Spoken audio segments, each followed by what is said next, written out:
Taste the Daily. Tenkasi மாவட்டம் கடையநல்லூர் அருகே அரசு பள்ளி அருகிலேயே சுகாதாரமற்ற நிலையில் குளம் உள்ளதால் அப்பகுதியில் கடும் துர்நாற்றம் வீசுவதாக பொதுமக்கள் குற்றம் சாட்டியுள்ளனர். அரியநாயகிபுரம் கிராமத்தில் அரசு பள்ளிக்கு அருகிலேயே உள்ள குளத்தில் கடந்த சில நாட்களுக்கு முன்னதாக பெய்த மழையால் நீர் நிரம்பியுள்ளது. இந்த நிலையில் இந்த குளத்தில் தண்ணீரில் பாசி படிந்து சுகாதாரமற்ற நிலையில் காணப்படுவதாகவும் நீரில் குப்பைகள் கொட்டப்படுவதால் அப்பகுதியில் கடும் துர்நாற்றம் வீசுவதாகவும் பொதுமக்கள் குற்றம் சாட்டியுள்ளனர். திறனற்ற திமுக ஆட்சியில் அதிகாரிகள் மக்கள் நலனில் அக்கறை இல்லாமல் செயல்படுவதாக குற்றச்சாட்டு எழுந்துள்ளது.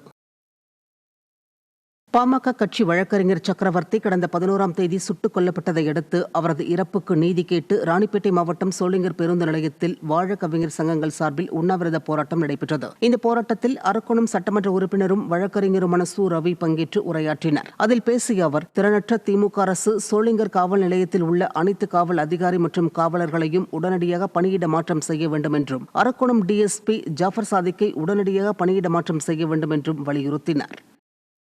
அந்த பாதிக்கப்பட்ட குடும்பத்திற்கு 1 கோடி ரூபாய் உடனடியாக தமிழகத்தினுடைய முதலமைச்சர் உடனடியாக விடுவிக்கிறோம்.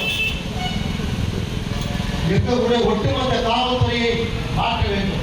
இந்த 3 கோரிக்கை உங்கள் சார்பிலே ஒரு சட்டமன்ற உறுப்பினர் முறையிலே நான் அரசுக்கு வைக்கின்றேன்.